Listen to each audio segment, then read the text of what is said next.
चला जा रहा है। एक दिन ऐसी स्थिति में आएगी, बोल ही नहीं पाएंगे। लेकिन यदि अपने को सुना लिया, अपने को बता लिया, अपनी राह देख ली, तो बोलना हो तो क्या, ना बोलना हो तो क्या, पानी वाली चीज को पा ली।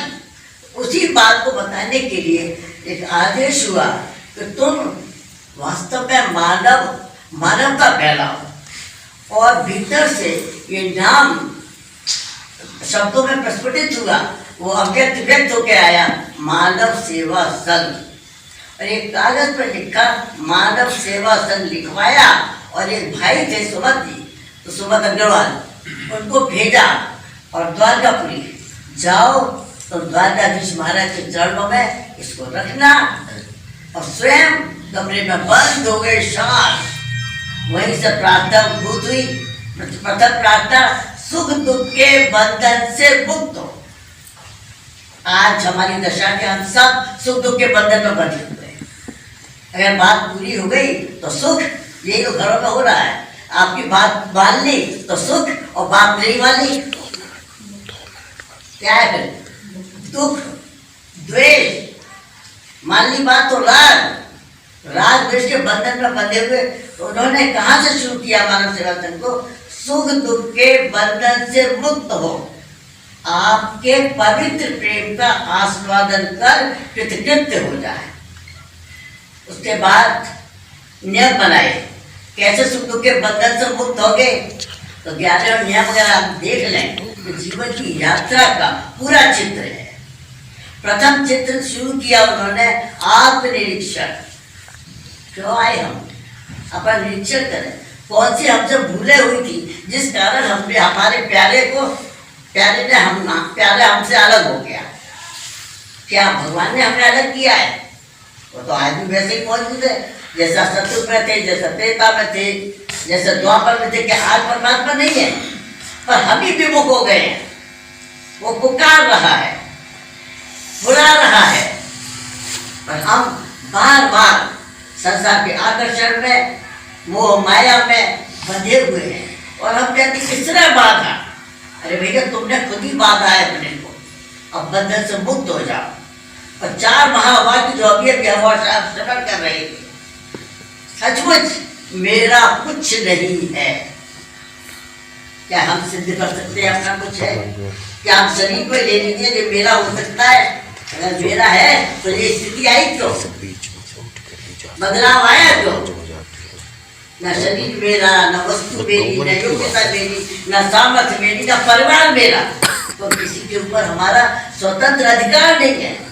मिथ्या अधिकार मान के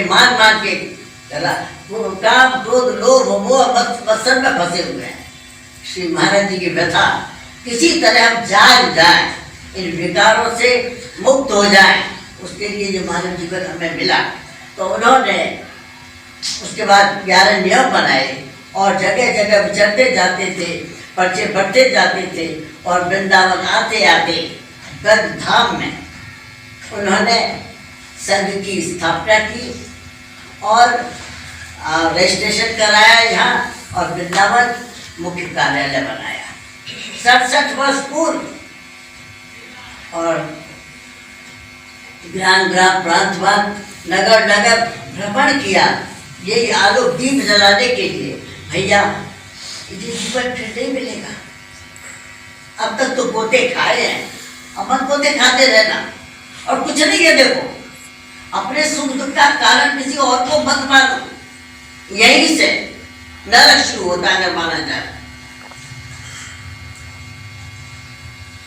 कोई और तुम्हारे सुख दुख का कारण है ही नहीं। व्यवहारिक बात कह दी उन्होंने।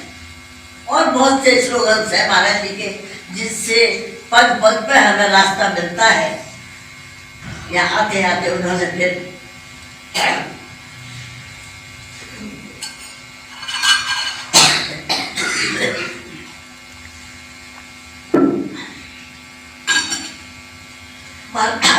टाइम तो लग रहा है, पर भीतर की व्यथा मेरा जी मानता नहीं है।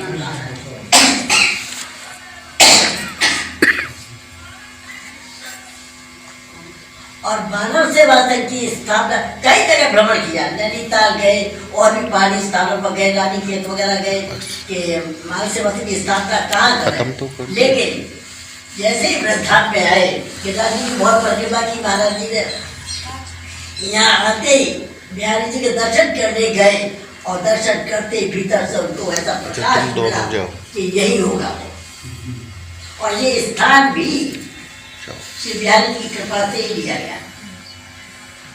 तो ये तो है मानव सेवा संघ का प्राकट और दिव्य ज्योति जलाते हुए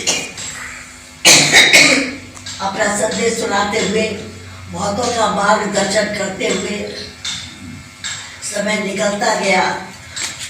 अब इसी दिन 25 दिसंबर 1974 सारी बातें बताते हुए इच्छा मृत्यु वरण की कि अब अपने धाम पधारना है। और ये भी कहते हुए वाणी उन्होंने कहा, मेरे मानने का अनेकों शरीर नाश हो जाएंगे, पर ये मेरा जो प्रकट शरीर है, तो मानव सेवा संघ मेरा शरीर है, यहाँ आप लोग पढ़ रहे, अनेकों शरीर नाश हो जाएंगे पर ये रहेगा, और जो इसकी सेवा करेगा उसका मैं ऋणी रहूंगा। आज भी तो आश्वासन दिलाना है मुझे, वो ये दिलाना है कि उनकी वाणी गूंज रही है, कहीं से भी आप आरंभ कर लीजिए। आज वर्तमान की सबसे ज्यादा जरूरी मांग जीवन की है व्यर्थ चिंतन त्याग। आप क्या बताते हुए व्यर्थ चिंतन, व्यवहार निभाने में, अरे अपना होश नहीं है, किससे व्यवहार निभा रहे हो? ये संसार व्यवहारिक क्षेत्र सेवा के लिए बस, जब आपके जीवन का क्षेत्र नहीं है वो तो परमात्मा है। व्यर्थ चिंतन त्याग तथा वर्तमान के सदुपयोग द्वारा भविष्य को उज्जवल बनाए। अपना अपना निरीक्षण करके हम और आप देखें, दिन भर की रोज आपसे लिख लें, क्या हम वर्तमान में रहते हैं, जो भूत और भविष्य में रहते हैं, पुरानी यादों में राग द्वेष से भरा हुआ जीवन। उसने ऐसा कहा, उसने ऐसा कहा, वो ये कर रहा है, वो कर रहा है, अरे अपना होश नहीं है यार। भविष्य में ये करेंगे, ये करेंगे, ये करेंगे, अरे भाई भविष्य है तब देखा जाएगा कब। और भूत तो निकल गया, महाराज जी कभी कभी विरोध बैठते थे, अरे भूतों को क्यों चिपकाते हो अपने साथ, भूत तो हो गया भूत, और भविष्य भी है नहीं। वर्तमान अपना सुधार लो, जीवन योग बोध प्रेम से भर जाए, और योग बोध प्रेम से भरने के लिए सेवा त्याग प्रेम रूपी त्रिकोण को अपने जीवन में धारण कर लो। चाहे शरीर हो, चाहे परिवार हो, चाहे समाज हो, चाहे संसार हो, ये केवल सेवा का क्षेत्र है बस। ऋणी बन के आए हैं इस संसार में हम और आप, और ऋण अगर चुकाया नहीं सेवा करके तो फिर भटकते रहेंगे। ऋण चुकता करें सेवा करके, सेवा करते ही अपने आप हमारा क्रमिक विकास होगा, योग प्राप्त होगा, फिर बोध प्राप्त होगा, फिर प्रेम प्राप्त होगा।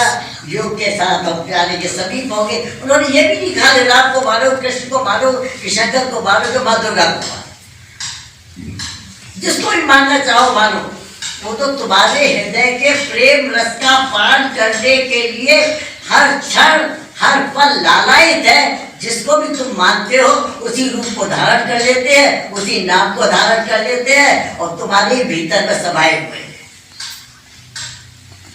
कहीं हमारा कोई क्षण व्यर्थ न चला जाए। कभी कभी विरोध में महाराज जी के पास आते, पिताजी आज हमारी जन्म तिथि है, शरीरों का बर्थडे हम और आप बनाते हैं, तो एकदम छूटे कहते तुम पैदा हुई थी क्या? शांत रहना पड़ा, हम तो शरीर को ही माने हुए थे जीवन। फिर कहा देखो जो पैदा हुआ है वो तो बदल रहा है, वो तो जितना समय निकल गया वो मृत्यु थी, और जो बाकी है वो ऐसे करके पढ़ करके बैठो कि कोई क्षण प्यारे की स्मृति के बिना न निकल जाए। ये है वास्तविक जीवन। तो हमारा जो धन्य हमारा याद रखे कि हमारा साधारण नहीं है, उस प्यारे के अंश है, और पूर्ण से हमें मिलना है। ये वर्तमान का जीवन केवल इसीलिए है, कहीं व्यर्थ चर्चा में, कहीं परदोष दर्शन में हमारे क्षण व्यतीत न हो जाए। ये महाराज जी की वाणी गूंज रही है, इसे अपना लें। हम और आप भी जो जीवन महाराज जी ने प्राप्त किया, हम और आप भी प्राप्त कर सकते हैं और महाराज जी की व्यथा में हाथ बटा सकते हैं। महाराज जी देख रहे हैं और इसीलिए महाराज जी चला भी रहे हैं। ये जो आपका केंद्र है, वृंदावन है, आश्रम है, कि महाराज जी संभाल रहे हैं। किसी व्यक्ति की सामर्थ्य नहीं है जो संभाल सके। आज भी उसी प्रकार मौजूद है जैसे कभी 1974 के बाद, और उसी प्रकार काम कर रहे हैं। इतनी विलक्षण बातें देखने को मिलती हैं कि संस्था के चक्कर में बहुत सी ऐसी बातें होती है, दिमाग काम नहीं करता है कि किससे कहे, क्या कहे, कौन सुनने वाला है, क्या करे। इतने में ही जिससे काम निकलना होता है वो व्यक्ति सामने आ जाता है, कौन करेगा। और हम तो सच बता दें, भगवान का महाराज जी में अंतर जानते नहीं है। महाराज जी करते हो या भगवान करते हो, कौन करते हो, दोनों जाने। मित्र हरीश।